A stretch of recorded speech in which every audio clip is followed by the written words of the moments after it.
Hello minus Shivakumar ಇದ್ದಾರೆ minus Shivakumar ಅನ್ಕೊಂಡಿದ್ದೆ press ಅಲ್ಲಿ ಇದಾರಲ್ಲ ಇವತ್ತು. ಗುಡ್ ಮಾರ್ನಿಂಗ್ ಸ್ವಲ್ಪ ದಿವಸ 4 ದಿವಸ ತಡೀರಿ, ಈ ಮುಂದ್ಗಡೆ ಇದ್ರು ಸಾಕು. ಸರ್, ಈಗ ದಸರಾ ವಿಚಾರದಲ್ಲಿ ಬಹಳ ದೊಡ್ಡ ಮಟ್ಟದ ಚರ್ಚೆ ಆಗ್ತಾ ಇದೆ. ತಾವೇ ನಿರ್ಧಾರ ಕೈಗೊಂಡಂತ ಹೆಸರು ಆ ವಿಚಾರಕ್ಕೆ ಬಹಳ ದೊಡ್ಡ ಮಟ್ಟದ ವಿವಾದ. ಹೈಪವರ್ ಕಮಿಟಿನಲ್ಲಿ ನನಗೆ ಅಧಿಕಾರ ಕೊಟ್ಟಿದ್ರು. ನಾನು ಈಗ ಬ್ರೂಕರ್ ಪ್ರಶಸ್ತಿ ಬಂದಿದೆ.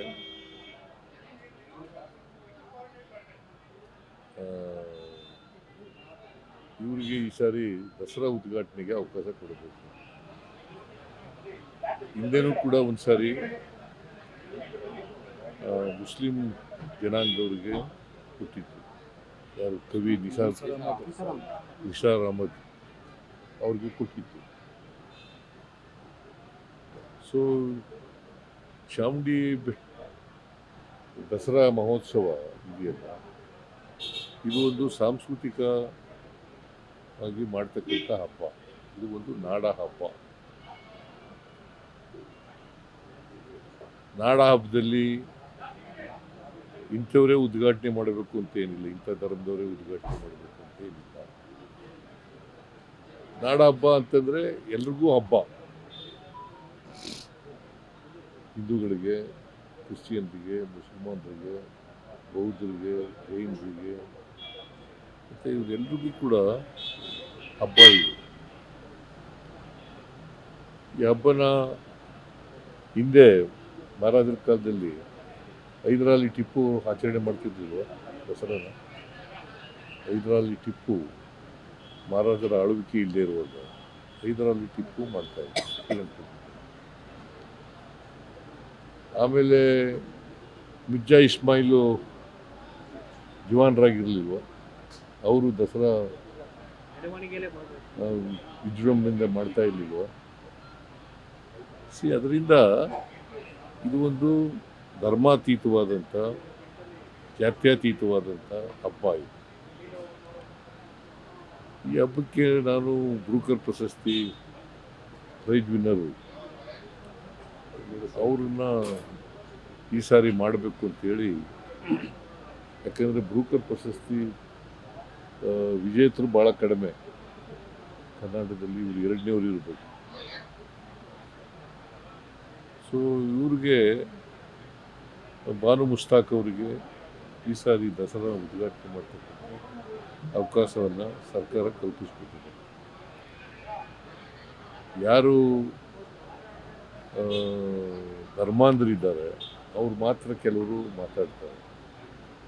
ಸೊ ಅವ್ರಿಗೆ ಇತಿಹಾಸ ಗೊತ್ತಿಲ್ಲ ಅಂತ ಅನಿಸುತ್ತೆ. ಸೊ ಇತಿಹಾಸ ತಿಳ್ಕೊಳ್ತಕ್ಕಂಥದ್ದು ಭಾಳ ಒಳ್ಳೆಯದು. ಬಿಜೆಪಿಯವರೇ ವಿರೋಧಿಸ್ತಾ ಇರುವಂಥದ್ದು ಇದನ್ನು. ಬಿಜೆಪಿಯವರು ಅವರು ರಾಜಕೀಯವಾಗಿ ಮಾತಾಡ್ತಾರೆ, ಜಾತ್ಯತೀತವಾಗಿ ಮಾತಾಡ್ತಾರ, ರಾಜಕೀಯವಾಗಿ ಮಾತಾಡ್ತಾರೆ. ಸರ್, ಅವರು 2 ವರ್ಷದ ಹಿಂದೆ ಬಾನು ಮುಸ್ತಾಕ್ ಅವರು ಕನ್ನಡಾಂಬೆ ವಿಚಾರದಲ್ಲಿ ಕೆಲವೊಂದು ಭಾಷಣ ಮಾಡಿದ್ದಾರೆ. ಅಂದ್ರೆ ಅರಿಶಿನ ಕುಂಕುಮ ಕನ್ನಡಾಂಬೆಗೆ ಇಟ್ಟು ತಪ್ಪು ಅನ್ನುವಂಥ ಅರ್ಥದಲ್ಲಿ ಯಾರು ಎಲ್ಲಿದೆ? ಬಾನು ಮುಸ್ತಾಕ್ ಅವ್ರದ್ದು ಭಾಷಣ ವಿಡಿಯೋ ಇದೆ. ಎಲ್ಲಿದೆ? ಜನ ಸಮಾವೇಶದಲ್ಲಿ ಮಾತಾಡಿದ್ದಾರೆ. ಏನಂತ ಮಾತಾಡಿದ್ದಾರೆ? ಜನ ಸಾಹಿತ್ಯ ಸಮ್ಮೇಳನ ಬೆಂಗಳೂರಿನಲ್ಲಿ ಮಾತನಾಡುವ ಒಂದು ಭಾಷಣ sir.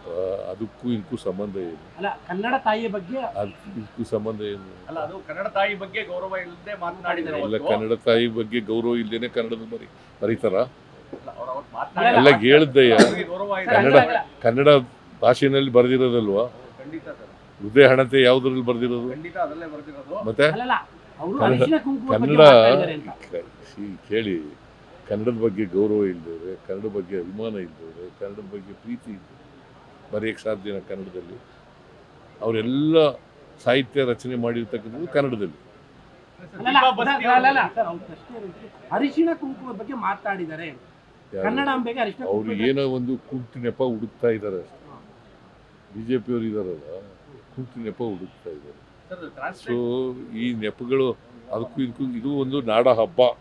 I am making it very very clear. ನಾಡ ಹಬ್ಬ. ಈ ನಾಡ ಹಬ್ಬ ಉದ್ಘಾಟನೆ ಮಾಡಲಿಕ್ಕೆ ಆ ಧರ್ಮ ಈ ಧರ್ಮದವರು ಅಲ್ಲ, ಎಲ್ಲ ಧರ್ಮದವರು ಕೂಡ ಹಬ್ಬ ಆಚರಣೆ ಮಾಡ್ತಾರೆ. ಅದರಿಂದ ಈ ಹಬ್ಬನ ಉದ್ಘಾಟನೆ ಮಾಡಲಿಕ್ಕೆ ಬಾನು ಮುಷ್ತಾಕ್ ಕರೆದಿರ್ತಕ್ಕಂಥದ್ದು ಸೂಕ್ತವಾಗಿದೆ. ಅಲ್ಲ ಅವ್ರು ಒಂದು ಹೆಜ್ಜೆ ಮುಂದೆ ಹೋಗಿದ್ದಾರೆ. ದನ ತಿಂದು ಬಂದ್ಬಿಡ್ತಾರೆ ಅನ್ನೋ ಮಾತಾಡ್ತಿದ್ದಾರೆ. ಆರ್ ಅಶೋಕ್ ಹೇಳ್ತಾ ಇದ್ದಾರೆ. ನೀನು ದನ ತಿನ್ನೋದು ಯಾರು ನೋಡಿರೋರು ಯಾರು ದನ ಅಲ್ಲ, ತಿಂತಾರೆ? ಆರ್ ಅಶೋಕ್ ವಿಪಕ್ಷ ನಾಯಕರಾಗಿ ಈಗ ಢೋಂಗಿಗಳು ಮಾತಾಡೋದು ಇವೆಲ್ಲ ಢೋಂಗಿಗಳು.